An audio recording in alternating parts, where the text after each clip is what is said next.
Buenas. En la sesión de hoy vamos a abordar lo referente a esta especie de introducción a la parte especial del derecho penal.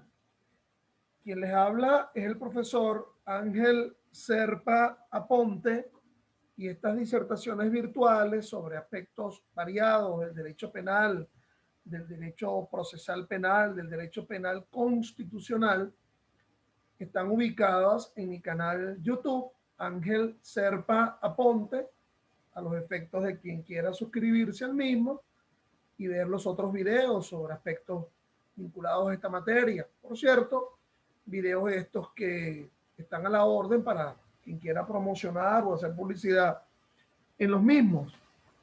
Canal YouTube, Ángel Serpa Aponte, disertaciones semanales que hago yo sobre aspectos puntuales del derecho penal desde Venezuela en febrero de 2021. Bueno, estimados, esto de la introducción a la parte especial del derecho penal, obviamente se vincula en esa bifurcación entre lo que tradicionalmente en los códigos se habla de un libro primero con una parte general, que es la que suele plasmarse en la denominación de la dogmática jurídico-penal, aquellos elementos que de un origen normativo han sido interpretados de alguna forma por la literatura jurídica y por la jurisprudencia sobre, digamos, esos aspectos puntuales que permiten, más que una interpretación general, más que una suerte de paraguas garantista, hermenéutico sobre los puntos y comas de esa parte especial, más bien lo que trata es de individualizar aspectos variados de esa responsabilidad, pero ya tomando en cuenta la adscripción de determinadas escuelas dentro del mundo del derecho penal. Esto es una verdad como un perogrullo. Un código penal no puede ser un manual de derecho penal. Los doctrinarios, los manualistas, los que de alguna forma disertan en el mundo del derecho penal se sirven como fuente de una referencia normativa para ir estructurando, para ir creando escuelas dentro del ámbito del derecho penal. Es decir, ya superamos abiertamente aquella concepción un tanto positivista por lo novedoso que representaba la tipificación del derecho penal finales del siglo XVIII y siglo XIX, digamos la escuela positivista, la llamada adscripción absoluta, una interpretación gramatical de la norma. Bueno, porque como base y principio ya advertía Cesare Beccaria o Beccaria ya en el 1764 de los delitos y de las penas, la necesidad de acogernos al llamado principio de legalidad, eso que parecía ahora o que parece ahora tan básico, tan elemental, ese principio de tipicidad que se ubica en el artículo primero del Código Penal, pero que además dentro de un punto de vista constitucional se reitera como uno de los derechos conformadores a la garantía al debido proceso en el artículo 49.6 de nuestra Constitución, la Constitución de la República Bolivariana de Venezuela. Bueno, aquello era novedoso, aquello que ahora parecería algo absolutamente ya superado, es decir, pasemos a abordar otros aspectos, ¿ok? Pero si es el tema de la legalidad, bueno, ya eso está como preclaro en el asunto. Bueno, ya en aquel momento era un tanto novedoso y entonces todo lo que en ese siglo XIX, sobre todo fundamentalmente con el maestro de Pisa, ¿verdad? Francesco Carrara y sus opúsculos del derecho penal, era no solamente la vuelta hacia el respeto de las pautas legales y en el medio se entroniza los códigos, sobre todo los de origen napoleónico, 1805, el Código Civil, pero después el Código Penal, pero además después hacer una positivización también en el mundo del derecho adjetivo. Bueno, entonces, en primer lugar, la necesidad de ir ubicando pautas de un origen legal, normativo, para tener una precisión en cuanto a la interpretación de ese derecho penal que es tan caro, ¿verdad?, al mundo del propio desarrollo social, no porque algunos otros fueran menos importantes, pero sino que está en juego aspectos tan variados como la desprotección de la vida, la desprotección de la propiedad, pero en el otro lado, la posibilidad de la sanción, de qué manera se va estructurando una sanción que fuese justa, que fuese equitativa, pero que además abordara los aspectos de la humanidad en el propio acto de la sanción. Todos estos aspectos, que es lo que últimamente se llaman los sistemas penales, etcétera, se estaban estructurando en ese momento. Pero fíjense que desde un momento inicial, ya lo relataba Francesco Carrara, ¿verdad?, en su opúsculo, y la famosa división de parte general y parte especial, ya se venía hablando sobre, bueno, digamos, la necesidad de ubicar los mecanismos interpretativos, los principios, ¿ok? Asunción de principios, que los códigos fueran principistas más que reglamentarios, para después ir ubicando las figuras, ¿ok? Los llamados ilícitos en el ámbito del derecho penal. De esto tiene mucho que ver también, digamos, la copia que se hace del Código Civil, porque, bueno, se ubican las instituciones, por ejemplo, del derecho de personas, ¿verdad? Las instituciones de las obligaciones, las instituciones de los contratos. Entonces, se estaría ubicando, digamos, los institutos, pero previamente se ubica mecanismos de interpretación adecuada, el tema de la jurisprudencia, el tema de la interpretación de las normas, el tema inclusive, y fíjense que en el caso del derecho civil, hasta el tema de las pruebas está ubicado en el propio Código Civil y no en un código adjetivo, como queriendo decir, bueno, es tan importante el tema de la demostración de estos supuestos que el aspecto probatorio ha de estar vinculado inclusive en una ubicación sustantiva y no en una ubicación adjetiva. Los códigos iniciales en Venezuela, inclusive ya sabemos que hay códigos previos a la copia que se hace del Código Sanardelli de 1879 por la vía de la semejanza del Código Penal Español de 1896. Ya ellos, esos códigos, digamos, autóctonos, es que se puede hablar de alguna forma, previo, el paecista, ya ubicaba la noción de una parte general y de una parte especial. Pero bueno, ese desarrollo de parte general y parte especial, fíjense, los estudiantes de derecho, los abogados, hemos pasado por escuelas de derecho en donde se da un derecho penal, parte general, que se suele llamar derecho penal 1, y un derecho penal, digamos, parte especial, en donde se empiezan a ubicar las diferentes categorías de los ilícitos.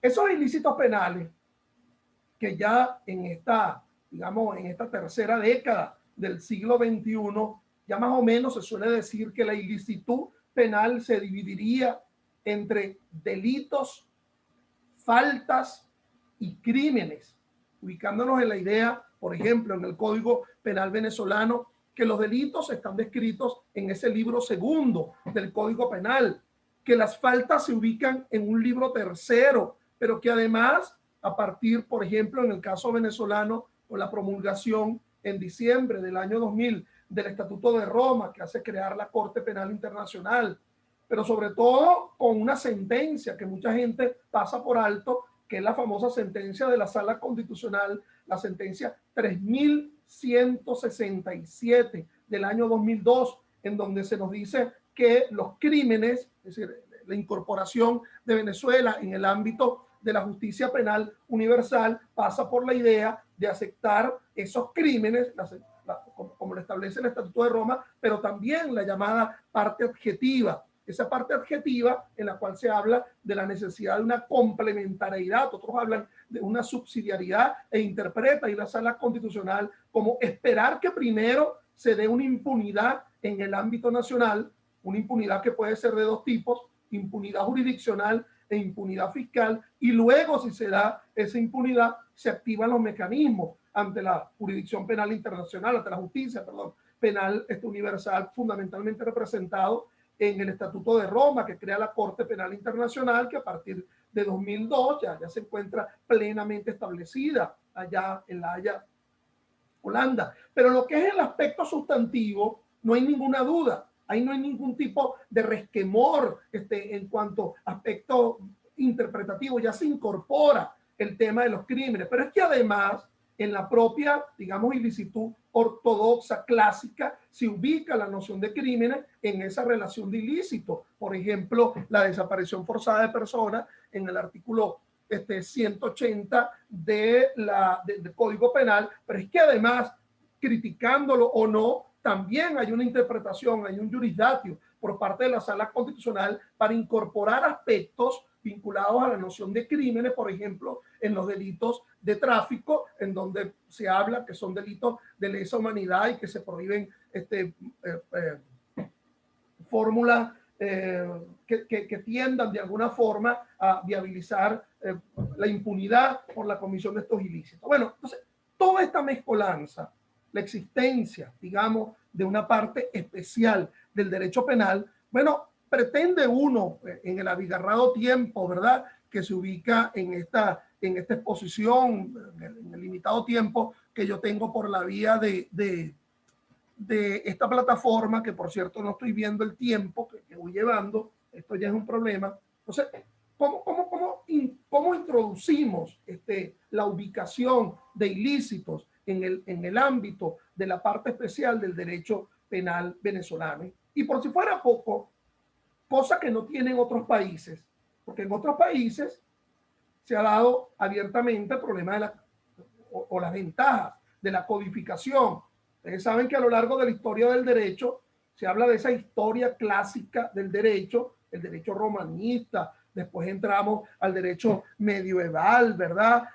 Un poco el rescate del viejo derecho romano, las partidas, por ejemplo, en el caso venezolano, la incorporación del derecho castellano por vía del derecho indiano y todo lo demás, hasta que finalmente nos encontramos con un proceso de codificación. Y en la codificación hay una gran ventaja porque ya no están desperdigadas todas estas normas en leyes aparte, sino que se da en un todo único. Pero ahora, en Venezuela, en los últimos años especialmente, nos estamos dando cuenta de que hay un proceso de descodificación, y esto no quiere decir que se estén despenalizando conductas. Contrario a ello, cada día hay una vuelta al derecho penal del enemigo, a tratar de encontrar solamente en la vía del derecho penal la respuesta frente a los problemas sociales, pero es que instrumentalmente no se hace a través de un código penal, sino a través de la ilicitud penal colateral, inclusive algunas de ellas que tienen el carácter de leyes orgánicas, con el problema que ello representa, porque el código penal, así formalmente, no es orgánico, se llama código penal. Y el asunto de ser orgánico o no, ya saben ustedes que cuando se habla de que una ley es de carácter orgánico, es porque está desarrollando una norma, un principio o un valor constitucional. Y uno se preguntaría, ¿será que el Código Penal, al no tener ese carácter orgánico, fíjense que el Código Penal es postconstitucional, si es que nos estamos refiriendo a la constitución vigente, la constitución del año 1999, hubo uno en 2001, 2005, etcétera, es post a la constitución de 1999 y sigue publicándose con esa no mención del carácter orgánico. A pesar que, por ejemplo, el artículo 30 de la Constitución establece el concepto del llamado ius puniendi, es decir, cuando se dice en el artículo 30 que el Estado debe propugnar la protección de la víctima frente a la comisión de delitos comunes y lograr sanción y resarción, de alguna forma se está encerrando en ese artículo 30 el concepto del ius puniendi, lo cual es distinto al derecho a la acción, porque todo el andamiaje adjetivo procesal se ubica en otras normas, el concepto de debido proceso, artículo 49, el carácter instrumental del proceso, 257, el principio de legalidad adjetiva, 253, etcétera, etcétera. Pero no hay duda en cuanto a que la sanción, es decir, aquella potestad, ese ius puniendi, aquella potestad que tiene el poder público de observar conductas disvaliosas e incorporarla dentro de un código penal en esa especie de pacto social que se estableció con la sociedad, en la cual en algún momento, cuando se dio el advenimiento del constitucionalismo, a mí me corresponde el derecho de describir, establecer conducta y ustedes tendrán otros derechos y otros deberes. Bueno, entonces últimamente se está verificando un proceso de descodificación en el sentido de la existencia de leyes que encierran esa ilicitud que tradicionalmente uno la veía como clásica, ¿verdad? Como ortodoxa. Por ejemplo, en los delitos contra la propiedad, el hurto, el robo. Entonces tenemos la ley contra el hurto y robo de vehículos, el secuestro. Entonces tenemos la ley contra el secuestro y la extorsión, para no abordar otros aspectos de ilicitud novedosa, como por ejemplo la desprotección de la mujer, la ley orgánica sobre el derecho a la mujer a una vida libre de violencia y la redimensión de la protección de la niñez, inclusive frente a la comisión de delitos, y por lo tanto la tipificación de delitos en la ley orgánica en la ley orgánica de protección de niños y adolescentes, más otras circunstancias, inclusive hasta patológicas, que se han visto últimamente, como por ejemplo la creación de una supuesta ley del odio o la creación de una ley antibloqueo por un problema puntual que hasta inclusive crea tipos penales. Entonces, este gran problema, ¿verdad?, de la introducción hacia una parte especial del derecho penal, en el caso venezolano, no guarda los mismos, digamos, la misma problemática que pudiera estar en otro campo, en otro país, porque en otro país los problemas vinculados a esta introducción, bueno, son los clásicos problemas de antinomia, ¿ok? O los problemas de anomia, o los problemas de si se da una interpretación histórica, una interpretación gramatical, cuáles son los elementos que conforman el supuesto de hecho de una norma, sino que hay un problema de disparidad de normas, ¿ok?, que encierra un problema, digamos, un aditamento adicional a toda la problemática de introducción a la parte especial. Yo particularmente recomiendo un libro muy interesante del año 2009. Claro que en el ámbito de la parte especial venezolana hay libros sumamente interesantes, ¿okay? Tampoco es que son así como muchos, ¿no? Recuerden que aquí más se ha escrito sobre la parte general, los famosos manuales, el manual del doctor Alberto Artiaga, el manual del doctor Grisanti, este libro interesante, Teoría del Delito, del doctor Juan Luis Modolel. Pero bueno, en la parte especial también, pues el propio doctor Grisanti, la ilicitud económica que ha sido desarrollada por el propio doctor Artiaga, el doctor Carlos Simón Bello, la estafa y otros fraudes, hasta el doctor Núñez Tenorio en su oportunidad con el tema de las lesiones, en fin, pero tampoco es que hay, tampoco es prolífica, pues, digamos, en la dogmática, en parte especial. Entonces, ese tema de la incorporación, de la introducción en la parte especial, decía yo le recomiendo este libro de este autor argentino, Fabián Balcarce. Estoy tratando en estas disertaciones de ubicar un libro primero que exista en el ámbito nacional, aún con todo lo costoso que pueda ser, que uno lo ve en librería.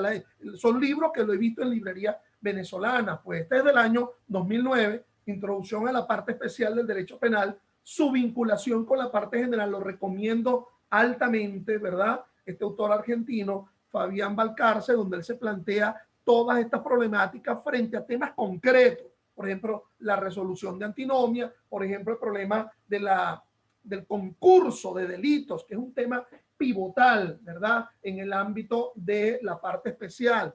Y sobre todo el tema de la jerarquía, aplicar una norma sobre otra. Bueno, señores, recordemos entonces que hay una parte general con disposiciones generales que asume la dogmática y una parte especial. Se suele decir con respecto a esa parte especial que hay una ilicitud penal ortodoxa que proviene del Código Penal, clásica, libro segundo del Código Penal, con sus respectivos títulos. Esos títulos en donde, si es por la ubicación, no se está dando una jerarquía en función de los bienes jurídicos que están siendo desprotegidos. Porque si es así, ¿aló? Sí, ahorita estoy en una clase virtual, ¿ok? Bueno, nos hablamos. Ok, nos hablamos. Si fuese así, si fuese protección de los bienes jurídicos, ahí debería arrancar en primer lugar la desprotección de la vida y ser dentro del título primero los delitos contra las personas. No es así. Ahí ubicamos que los llamados delitos contra la forma republicana bueno, arrancan allá, ¿verdad? Entonces, y después nos vamos a encontrar los delitos contra las personas, los delitos contra la propiedad. Esa ilicitud penal ortodoxa es paralela con una ilicitud penal colateral. Cuando se habla de una ilicitud penal colateral, bueno, porque son tipos penales ilícitos que se ubican o en leyes especiales o en leyes de carácter orgánico.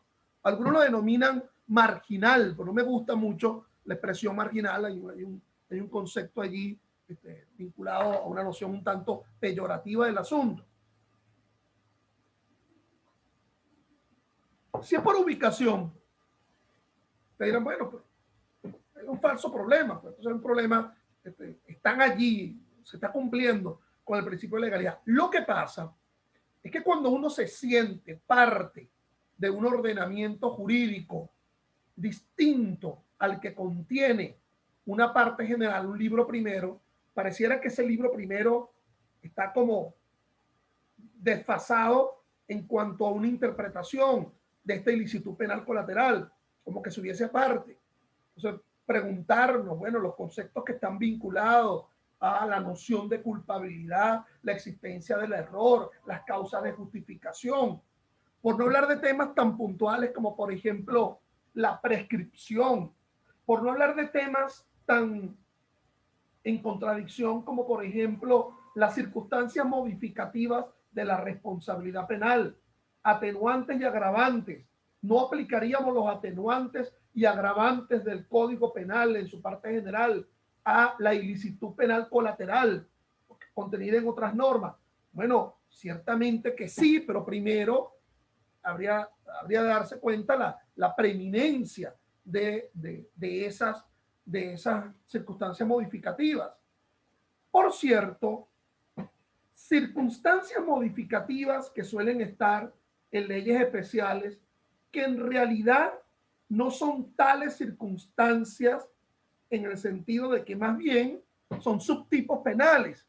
Uno observa que, por ejemplo, la noción del robo agravado de vehículo automotor, ¿ok? Las agravantes de vehículo automotor ya encierran, más bien son subtipos. Tú dirás, bueno, nada distinto con respecto al Código Penal, puesto que están las atenuantes y las agravantes genéricas, 74 las atenuantes del Código Penal, 77 las agravantes, pero también cuando se establecen subtipos penales, lo que se ubica íncitamente en el subtipo es una circunstancia, como por ejemplo el homicidio calificado en el artículo 406, etc. Por lo demás, entonces, este tema de la división, ¿ok? Entre una parte general y una parte especial, nos obliga también a preguntarnos, cuando se habla del irrespeto al principio de legalidad, se está hablando exclusivamente al irrespeto del principio de legalidad, el que ubica la llamada tipificación de los delitos en concreto, o hay el irrespeto a un principio de legalidad general, ¿ok? Es decir, que cuando en el 49.6, cuando se habla de los derechos que conforman la garantía al debido proceso y se respeta la tipicidad, también hay un irrespeto de la tipicidad, llamada tipicidad general, algunos lo llaman genérica, de los institutos que se ubican en el ámbito de la parte general. O sea, así no es el concepto de las causas de justificación, así no se maneja, ¿verdad? Sobre la base de lo que establece el artículo 65. Así no se habla frente al concepto de enfermedad mental que releve la libertad y conciencia de los actos para encerrar la noción de inimputabilidad. Entonces, también cuando se habla de la desprotección de la legalidad, el principio de legalidad dentro del debido proceso, no es solamente frente a la parte especial, sino frente a los institutos que se asumen en la llamada parte general en el libro primero del Código Penal. Así, obviamente que esa parte especial del derecho penal nos hace hablar de cuáles son los elementos que configuran los tipos penales. Todos sabemos que no hay nada distinto frente a la estructura de la norma jurídico penal, en el sentido que nos vamos a encontrar con un supuesto de hecho y las consecuencias jurídicas, que es la sanción, en la parte especial. Pero obviamente si en la parte general no se establece ningún tipo de sanción, en principio, porque hay figuras que, bueno, dan una referencia a la individualización de sanción, por ejemplo, qué sé yo, el arrebato o intenso dolor, en el artículo 67 del Código Penal, que nos indica cómo debe ser la rebaja por ese delito emocional. Por ejemplo, la noción de atenuantes en el artículo 74, donde se nos habla de un límite inferior, de un término medio, un límite superior. Obviamente que ahí nos está hablando con una noción de dosimetría, artículo 37. Entonces, no solamente la aplicación de la dosimetría se ubica en el ámbito de la individualización por el delito en concreto, que me habla de un límite inferior y de un límite superior, sino que las agravantes y las atenuantes que se expresan, digamos, en una relación porcentual de 2/3 partes, una cuarta parte, una tercera parte o una mitad, también tiene que ser asumido en una noción de dosimetría. Comenzar a sacar la cuenta a partir del término medio y de ahí, si es una circunstancia que sea imbonan parte, bueno, ir hacia el límite inferior, que sería, por ejemplo, la mayor rebaja que pudiera surgir de esa atenuante, y hacia un límite superior, que sería la menor rebaja, comenzando a partir de un término medio. Entonces, ello nos hace decir que dentro de la concepción clásica de los ilícitos penales se habla de los llamados elementos objetivos, que son los datos que están vinculados de un carácter físico a las personas, modo de obrar, ¿ok? Sufrimiento, perjuicio de la salud, lo que se suele denominar como condiciones de modo, tiempo y lugar. Pero si así asumimos también una visión, digamos, transversal del asunto, es porque estamos hablando de que tipos especiales, tipos penales, ¿verdad? Tienen en el supuesto de hecho elementos descriptivos, otros son elementos valorativos y otros son elementos jurídicos. Elementos descriptivos, casi naturalísticamente, de los tipos penales. Bueno, no requiere una mayor interpretación, es decir, su asunción, su entendimiento, su conciencia, su inteligencia es una concepción un tanto colectiva del asunto. No debería un código penal ponerse a reglamentar qué quiere decir por determinado aspecto. Por ejemplo, el que intencionalmente viene muerte a otro, pero no define el concepto de matar. ¿Okay? Se entiende, concepto matar, concepto penetrar.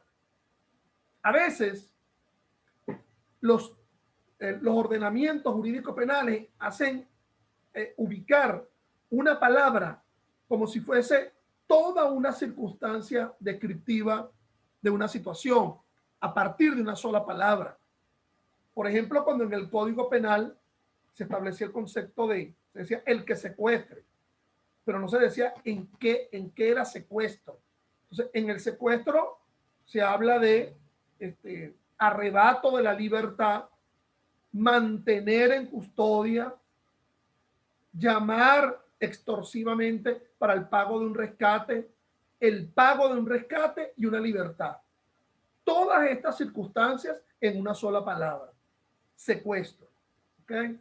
Por ejemplo, el Código Penal no describe el concepto de aborto, pareciera que todo el mundo entiende, interrupción de la gestación.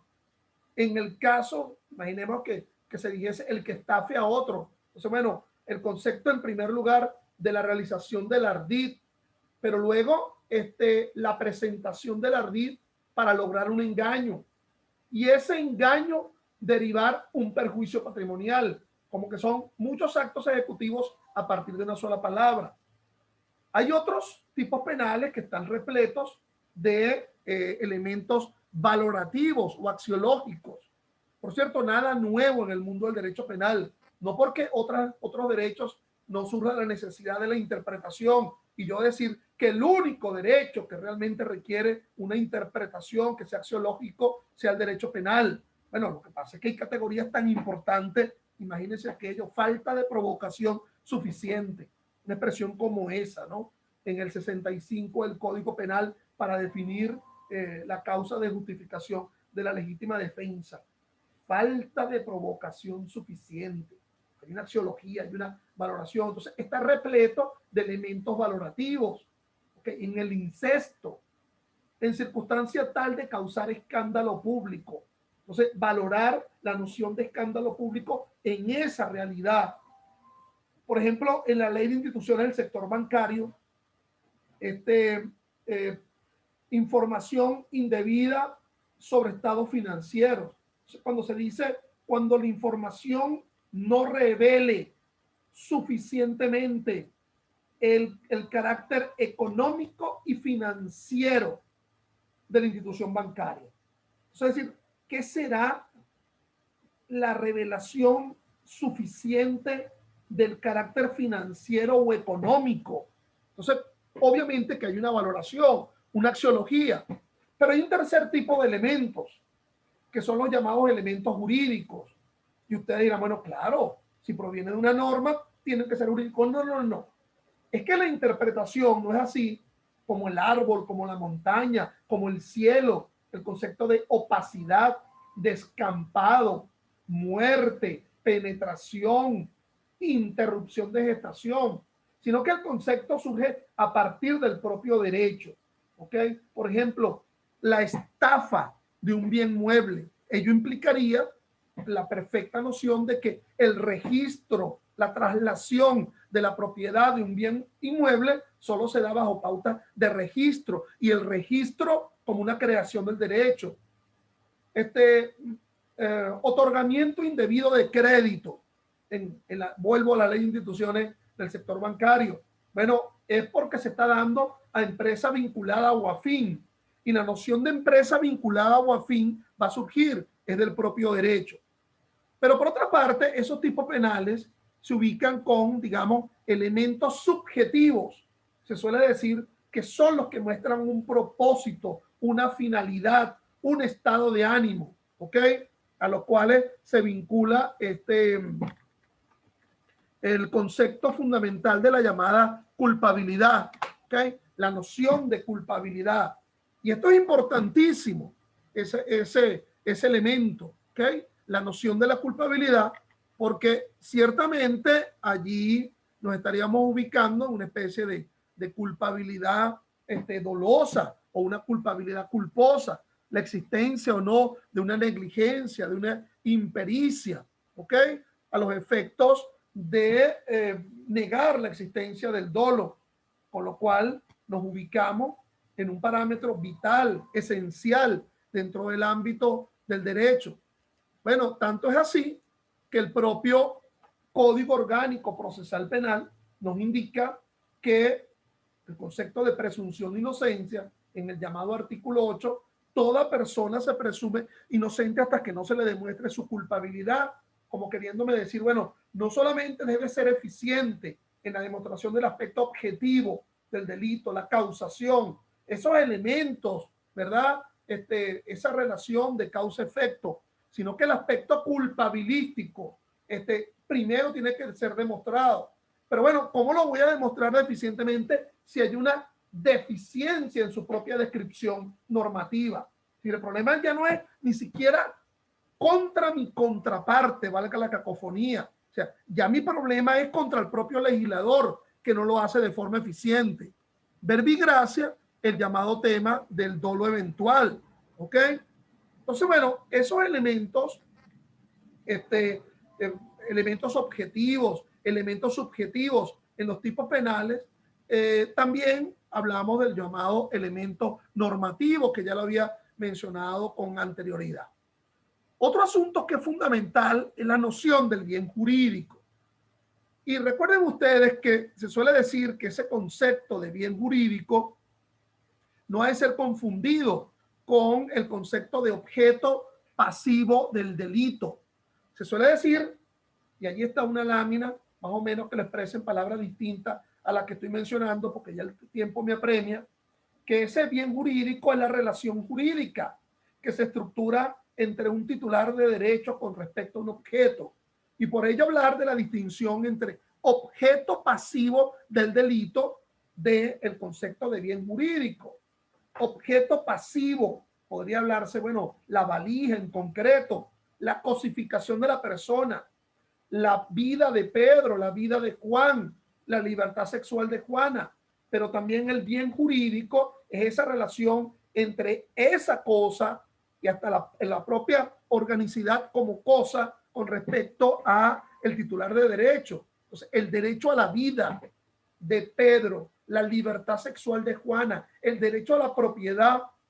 Entonces, se suele ubicar la familia de delito en la parte especial, en la llamada desprotección de determinados bienes jurídicos. Pero, por ejemplo, ¿cómo lo hacemos en el caso de la ley orgánica sobre el derecho a la mujer a una vida libre de violencia? Y nos vamos finalmente con ese ejemplo, ¿ok? Con ese ejemplo final. Por ejemplo, la ley orgánica sobre el derecho a la mujer a una vida libre de violencia establece, digamos, una pluralidad de bienes jurídicos. Este es un caso interesante. Fíjense que el artículo 10 de la ley orgánica sobre el derecho a la mujer a una vida libre de violencia y nos indica: las disposiciones de esta ley serán de aplicación preferente por ser ley orgánica. Ello nos va a conducir a dos tipos de conclusiones. Mal podríamos hablar de problemas de antinomia, reales problemas de antinomia. Ponernos de acuerdo, bueno, o se está desprotegiendo esa ley, o es el Código Penal, o esta misma conducta se podría ubicar en otro ámbito. Porque así como yo te voy describiendo a partir de objetos descriptivos, valorativos y jurídicos, esto de la ley se transversaliza, digamos, por una finalidad esencial. El problema de la desprotección del género. Entonces, mal se podría hablar de una antinomia en los demás delitos, es decir, tener la duda de si aplicamos una ley u otra, cuando la única ley que realmente está protegiendo esa noción, ¿verdad?, de irrespeto del género como una asunción transversal es esa ley. Es decir, aflicción de la vida, aflicción de la integridad corporal, aflicción de la propiedad, aprovechándose de la diferenciación, digamos, fenotípica.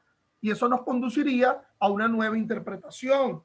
Es decir, ya no es la simple concepción de la culpabilidad, antijuricidad o autoría, sino precisar en esa ley, por ejemplo, si estamos ante la necesaria ubicación, en el caso en concreto, de ese bonus adicional, digamos, ¿okay?, que sería la superioridad masculina que hace proclive la comisión de determinado delito.